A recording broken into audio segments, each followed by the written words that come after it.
बास्ते गाने से देश दुनिया में तहलका मचाने वाली सिंगर धोनी भानुशाली आखिर कहां गायब है, जिन्होंने 1 साल से अपना चेहरा तक नहीं दिखाया, जिन्होंने 19 की उम्र में इंडस्ट्री में कदम रखते ही बाकी सिंगर्स की छुट्टी कर दी थी। धोनी किसी म्यूजिक मैस्ट्रो के घर पैदा तो नहीं हुई, लेकिन उनके दादा और पापा का नाम उस संगीत से जुड़ा है जिसके तार सीधे धोनी भानुशाली तक पहुँच गए। पिता विनोद भानुशाली का गुलशन कुमार की म्यूजिक कंपनी टी सीरीज से पुराना नाता रहा है और टी सीरीज के global marketing and media publishing के प्रेसिडेंट है। बस अब समझ जाए कि धोनी की धुनों के तार कहां से जुड़े। पिता के साथ साथ धोनी के दादा भी संगीत की तरह गहरा लगाव रखते हैं, जो उनकी पोती में भगवान ने हुनर के रूप में भेज दिया। धोनी के बास्ते गाने ने दुनिया में पहचान तो बनाई और उनकी किस्मत तो तब चमकी जब उन्होंने बद्री की दुल्हनिया में हमसफर गाना गाया। उसके बाद तो धोनी दिलबर, लुका छुपी, साइको सैया के साथ साथ मेरा यार, डायनामाइट, कुड़ी मेरी, मेहंदी, ये सब 1.5 बिलियन व्यूज पार करने वाले भारतीय गानों में भक्ति गीत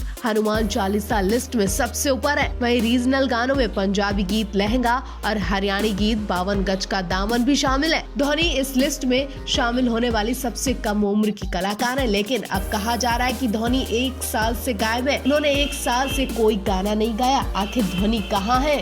फिल्म इंडस्ट्री एक ऐसी इंडस्ट्री है जहां बैकसाइडर्स का मनोबल तोड़ने में बड़े बड़े सितारों को 1 मिनट नहीं लगता। आंखों में उड़ानों के सपने लेकर आते युवा या तो डिप्रेशन में जाकर सुसाइड कर लेते या फिर बड़े बड़े स्टार्स उनके साथ इस कदर टॉर्चर करते हैं कि वो इंडस्ट्री से नफरत कर वापस अपने घर लौट जाते हैं। यहाँ वही आउटसाइडर टिकता है जो दिल का मजबूत हो, जिसे किसी के कहने या सुनने का फर्क न पड़े। कमजोर दिल वाले इस इंडस्ट्री में पैर रखने से भी डरते हैं। ऐसी ही कहानी मशहूर सिंगर धोनी भानुशाली की है। धोनी भानुशाली का एक गाना काफी वायरल हुआ था, बास्ते जा भी तू। इस गाने के बाद धोनी रातों रात सुपरस्टार बन गई थी। उनके पास गानों की लाइनें लगने लगी। धोनी की आवाज ऊंची उड़ान भरी रही थी। तभी एक दिन ऐसे आया कि धोनी के बीच में ही पर काट दिए गए। उस काले दिन को कभी नहीं भूल सकती। उसके बाद धोनी इंडस्ट्री से गायब हो गई। असल में धोनी कोरियोग्राफर फराह खान के संग एक इवेंट में गई थी। धोनी ने अपना गाना बास्ते गाना शुरू ही किया, तभी फराह ने सबके सामने उनकी बेइज्जती कर दी।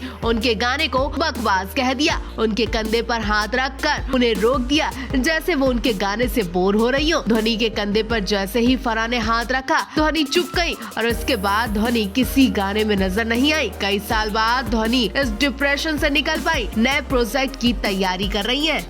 धोनी भानुशाली को भला कौन नहीं जानता होगा। धोनी ने कम उम्र में एक से एक धमाकेदार गाने देकर पूरी दुनिया की जनता को अपनी धुन पर नचाया, लेकिन अब ये सुरीली आवाज वाली धोनी कहाँ गायब हो गई। वो धोनी जिन्होंने नेहा कक्कर के संग दिलबर, गुरु रंधावर के संग इशारे तेरे गाने गाए, खुद एक रात में बास्ते गाने से टॉप स्टार बनी। स्कूल टाइम में यूट्यूब पर अपनी आवाज को शेयर कर धोनी ने पूरी दुनिया में खास पहचान बना ली थी, लेकिन काफी वक्त से धोनी गायब है। आखिरी बार धोनी को परेशान तब देखा गया जब वो फराह खान के संग एक इवेंट में गई थी। इस इवेंट से लौटने के बाद धोनी गुमशुदा हो गई। वो गाने तो गाती लेकिन वो बात नहीं आती जो पहले थी। ऐसा लगता उस इवेंट में धोनी की मुस्कुराहट छीन ली। आखिर उस इवेंट में धोनी के संग क्या हुआ जिसके बाद से धोनी खत्म हो गई। जहाँ तक वो वीडियो सामने आई उसमें धोनी अपना बास्ता गाना गाती दिख रही है। गाने के चंद लाइन शुरू ही कर पाई थी कि फराह खान ने उनके कंधे पर हाथ रखा और उनकी बेइज्जती करनी शुरू कर दी। फराह खान ने उन्हें रोकने के लिए उनके कंधे पर हाथ रखा और वैसे ही धोनी के चेहरे की हंसी गायब हो गई। वो रुक गई। उसके बाद फराह ने सबके सामने उनकी आवाज की धज्जियां उड़ाई। ये तक बोला बकवास, बाद में बोली मजाक था। यानी फराह ने बैक स्टेज न जाने धोनी से क्या क्या कहा होगा। धोनी उस दिन से पूरी तरह से खत्म हो गई।